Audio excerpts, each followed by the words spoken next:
Greetings, intrepid system failure listeners. Nate here with your weekly essay read. This one entitled Double Apocalypse and subtitled On the Twin Cataclysms That Ended the Medieval World. This essay recounts two disasters that marked the end of the Middle Ages and set the stage for the modern world we recognize today. The first apocalypse is the Black Death, which killed a significant portion of the population of Europe and undermined the total authority of the Church. The second apocalypse is the fall of Constantinople, which finally, in 1453, marked the end of the Eastern Roman Empire. Some of its displaced Greek-speaking scholars fled to Florence.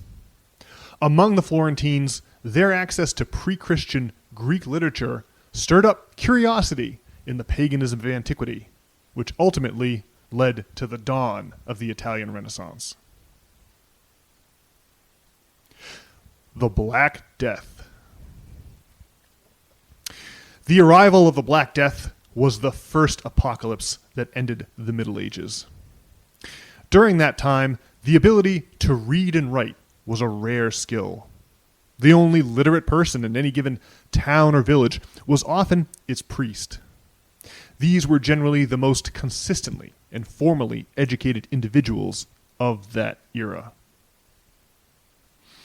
The fact that the priests were responsible for administering last rites to plague victims disproportionately exposed them to the pathogen, making them much more likely to become victims themselves. During just a few short years in the mid-1300s, many towns and villages across Christendom simultaneously lost their most intelligent and literate citizens to the horror. In the aftermath of the plague, the Church busily recruited replacements for the fallen clergy.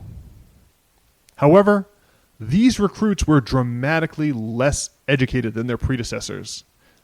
This further tarnished the reputation of the Church, whose exclusive connection to God had already been called into question by its inability to stop the dying. Lacking a germ theory of disease, the Church's contemporary wrath of God theory proved wholly ineffective. No amount of praying affected the deadly bacterium behind the contagion. The Church never regained the unquestioned moral and intellectual authority it enjoyed before the coming of the Black Death.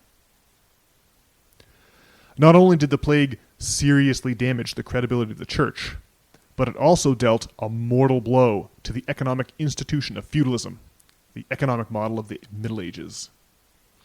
With half of European peasants moldering in early graves, the fields formerly plowed by the dead lay fallow with no one to till them.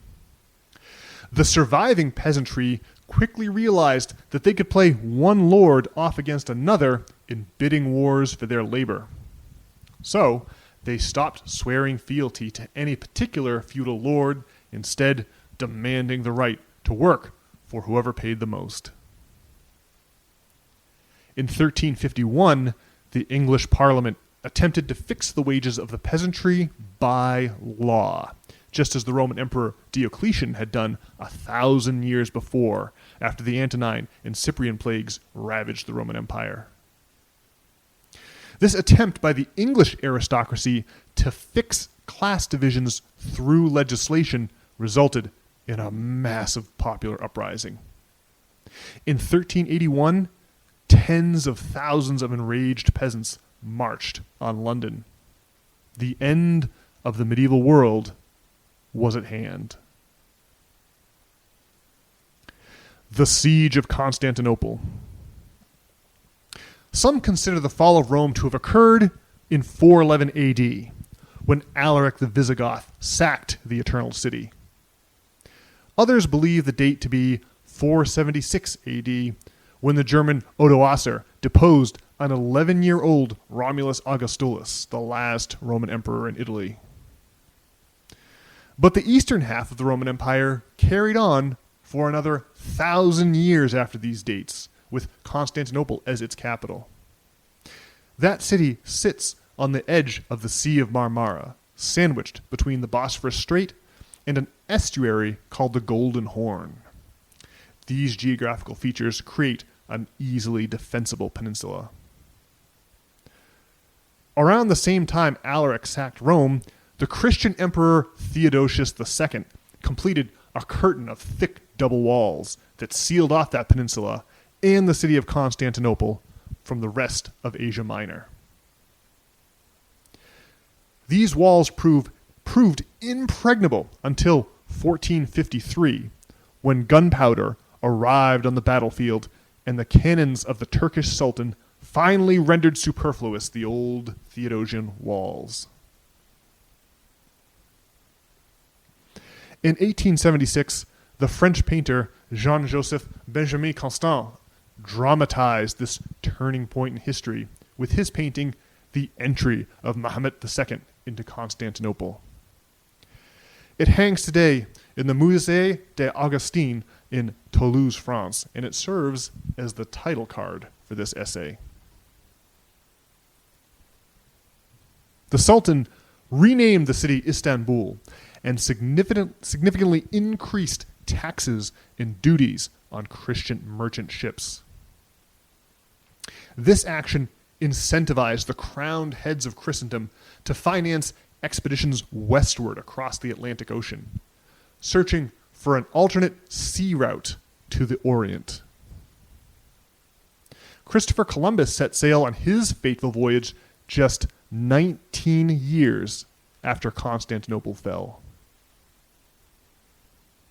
The Greek-speaking people who called Constantinople home lived through a fall of Rome in 1453, when their city fell, and they dispersed to the four corners of the compass. To them, it seemed like the end of the world. But Constantinople's siege and conquest also bookended the medieval era for the rest of Europe. It eventually led to the age of exploration and the discovery of two new continents. Florence. Before the Black Death, Florence had already produced the brilliant Dante Alighieri.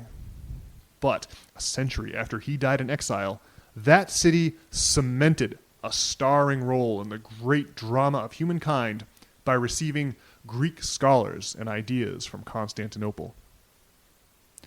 Sultan Mehmed II's father laid siege to Constantinople in 1422, but found that his cannons were not quite powerful enough to breach the legendary Theodosian walls. It was up to his son to return with bigger cannons and finish the job 31 years later in 1453. The Council of Florence was convened between these two sieges, where Greek-speaking Orthodox Christian delegates from Constantinople visited Florence, hoping to reforge an alliance with the Italian Catholics against the Sultan. Greek scholars like Gemistus Plethon found a warm reception in Florence. His command of pre-Christian Greek literature, mostly lost to Western Europe since the days of Theodosius, found receptive ears among the Florentines. After its performance during the Black Death, some of them were growing wary of the powerful papacy just to the south in Rome. In particular, Plethon's lectures on Platonism profoundly affected Cosimo de' Medici. Cosimo was the patriarch of the Medici banking family, whose star was ascendant in Florence at that time. Cosimo eventually used his wealth to found a new Platonic academy in his home city, headed by Marsilio Ficino. He and his descendants also patronized local artists to see how closely they could emulate the pre-Christian pagan artwork of ancient Greece and Rome. Gemistus Plethon ignited the Medici's fascination with all things pre-Christian. The artists they bankrolled not only emulated the masters of antiquity, but surpassed them. Today, we recognize their efforts as the Italian Renaissance and venerate names like Michelangelo and Raphael as some of the greatest artists who ever lived. If the Black Death and the Siege of Constantinople were apocalypses that marked the end of the medieval period, then the closely related blossoming of the Italian Renaissance heralded the dawning of a fresh, new age. Conclusion. The cataclysmic Black Death sowed the first seeds of doubt about the authority of the Church. It broke the moral and intellectual monopoly enjoyed by that institution for a millennia. Intellectual currents began flowing again, as if a great frozen river had finally started to thaw. Almost a century later, the siege and fall of Constantinople revived the cross-pollination of ideas between the Catholic West and the Orthodox East. Pre-Christian, pagan ideas from antiquity that had lain dormant under the intellectual regime of the Church began to bloom like spring flowers.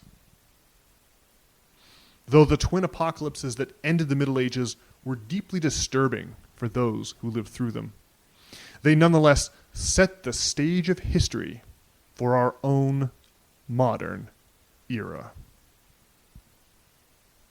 Alrighty, folks. Well, that is it for this week's audio essay. Hope you enjoyed it. If you did, I invite you to visit us at systemfailure.org. There you can enter in your email address to receive these weekly essays as emails in your inbox. That way, you won't have to worry about missing them. And you'll be able to view the title cards that I always reference in these essays, usually some kind of painting, picture. And then you can also view the flavor text, which this week is, of course, a quote from my favorite historians, the ever-reliable Will and Ariel Durant. Alrighty, folks. Well, I will be back on Monday with Brian for your regularly scheduled edition of the System Failure Podcast. We will see you all then. Have a beautiful week.